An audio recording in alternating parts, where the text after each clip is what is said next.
پارہ نمبر 13۔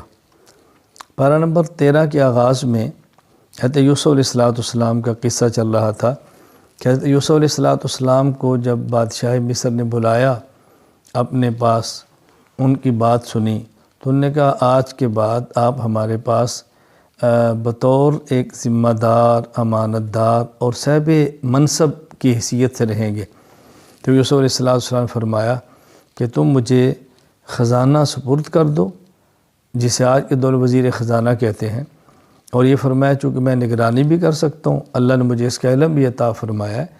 اور یہ یوسف علیہ السلام کا عہدہ مانگنا اس وجہ سے تھا کوئی اور نہ اہل لے گا تو ضائع نہ کر دے، اس لیے، ورنہ نبی کو عہدے سے کیا غرض، پیغمبر کو تو اس کی ضرورت ہی نہیں ہے، خود نبوت کا عہدہ تمام عہدوں سے بڑھ کر ہوتا ہے۔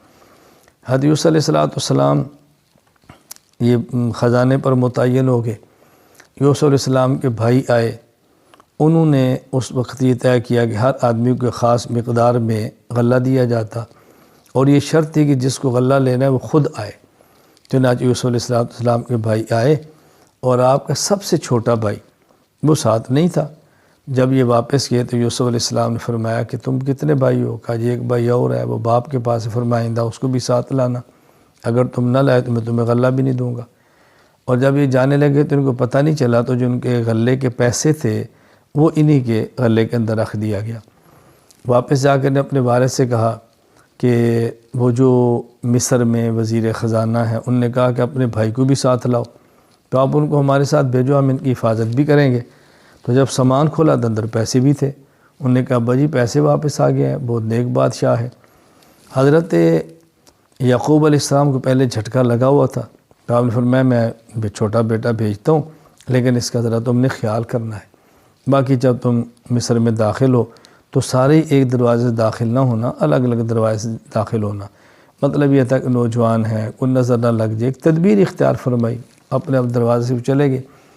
حضرت یوسف علیہ السلام کے بھائی جب پہنچے چھوٹے بنیامین، تو حضرت یوسف علیہ السلام فرمایا کہ تم نے مجھے پہچانا، میں تو تمہارا بھائی ہوں۔ خیر ان کو ساری بات سمجھا دی، اور ایک تدبیر اختیار کی کہ یہ چھوٹے بھائی حضرت یوسف علیہ السلام کے پاس رہ جائیں۔ جب یہ لوگ واپس جانے لگے تو وہ پیمانہ جس سے غلے کو جس سے غلہ دیتے تھے وہ ناپ کے، تو وہ پیمانہ حضرت یوسف علیہ السلام کے فرمانے پہ ان کو چھوٹے بھائی کے غلے کے اندر رکھ دیا گیا۔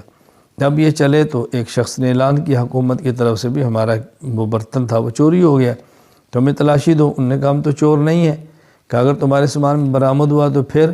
انہوں نے کہا نکل آیا، تو ہمارا اصول یہ ہے کہ جو چوری جیسے سامان برآمد ہوتا ہے اسی کو پہ رکھتے ہیں۔ تو اسی طرح کیا، خیر پہلے باقی بھائیوں کا سامان دیکھا، پھر ان کا دیکھا، بنیامین کے سامان سے وہ پیمانہ نکل آیا۔ تو انہوں نے کہا کہ آپ ایسا کریں، اس جگہ کو ہمیں رکھ لیں، ہمارے والد بوڑھے ہیں، وہ پریشان ہوں گے، تو آپ ان کو چھوڑ دیں۔ تو یوسف علیہ السلام فرمایا بھی ہم کیسے ظلم کر سکتے ہیں، تو جیسے چیز برآمد ہوگی اسی کو رکھا جائے گا۔ خیر رکھ دیا گیا۔ یہ واپس چل پڑے، تو ان کے سب سے بڑے بھائی یہودا نے کہا کہ تم جاؤ، میں تو نہیں جا سکتا، پہلے باپ کو بہت چوٹ لگی ہے، باقی اگر والد کو شبہ ہو کہ ہم نے زیادتی کی ہے تو انہیں کہنا ساتھ قافلے والوں سے پوچھ لیں، ہمارا کوئی قصور نہیں ہے۔ خیر یہ پہنچے، حضرت یعقوب علیہ السلام کے سامنے منظر حقائق تو نہیں تھے، آپ بہت پریشان ہوئے، اور اتنا آپ کی آنکھوں سے آنسو گرتے رہے کہ جیسے بھنائی چلی گئی، تو اور اللہ سے دعا مانگتے رہے، فرماتے ہیں انشاءاللہ ایک وقت آئے گا اللہ تعالیٰ سب کو لائے گا۔ تو یہ لوگ پھر جب ابھی قحط تھا، غلہ کم تھا، تو پھر گئے غلہ لینے کے لیے۔ یوسف علیہ السلام کے پاس پہنچے تو یوسف علیہ السلام نے ان کو فرمایا کہ تم نے پہچانا میں کون ہوں، یا وہ کیا معاملہ ہے تمہارا؟ جو ان کے احوال پوچھے تو انہوں نے کہا کیا تو یوسف تو نہیں ہے؟ فرمایا ہاں میں ہی یوسف ہوں۔ اب انہیں اپنے گناہوں کا اعتراف کیا، جرم کا اعتراف کیا، یوسف علیہ السلام نے ان کو معاف فرما دیا، اور فرمایا میری قمیص ہے، یہ لے جاؤ والد صاحب کو دینا، اور انشاءاللہ سے ان کی بینائی لوٹ آئی۔ جو ہی یہ قافلہ چلا تو یہ معجزہ تھا حضرت یعقوب علیہ السلام پر کھل گیا، تو آپ نے فرمایا کہ مجھے اپنے بیٹے یوسف کی خوشبو آ رہی ہے۔ سبحان اللہ، اللہ نہ بتائیں تو قریب کنویں میں پڑا ہو، نہ بتائیں تو کئی سو کلومیٹر فاصلوں پر بھی بتا دیں۔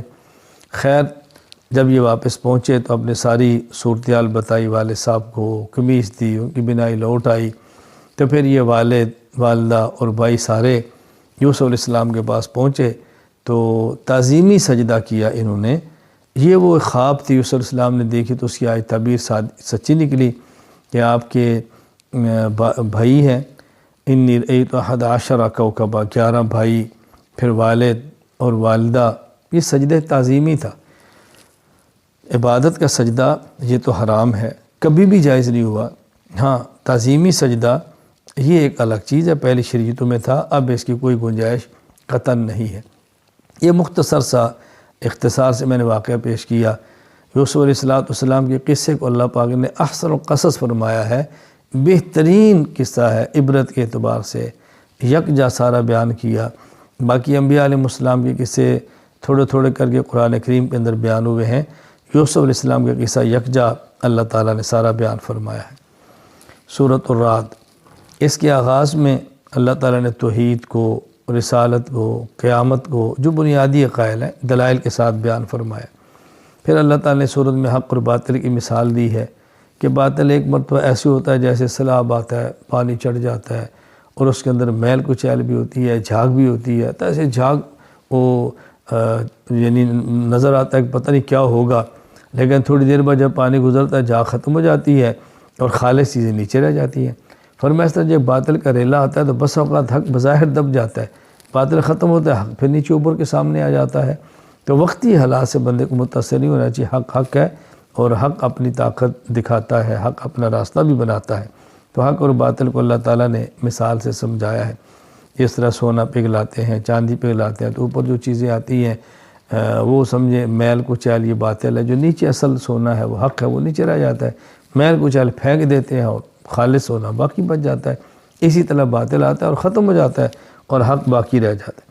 اللہ تعالیٰ نے پھر اس صورت میں متقین کی صفات کو بیان فرمایا ہے، عہد کو پورا کرتے ہیں، رشتہ داروں سے صلہ رحمی کرتے ہیں، اللہ تعالیٰ حکم کے مطابق جوڑ پیدا کرتے ہیں، بلا وجہ توڑتے نہیں ہیں، صبر کرتے ہیں، نماز کی پابندی کرتے ہیں، اللہ کے راستے میں خرچ کرتے ہیں۔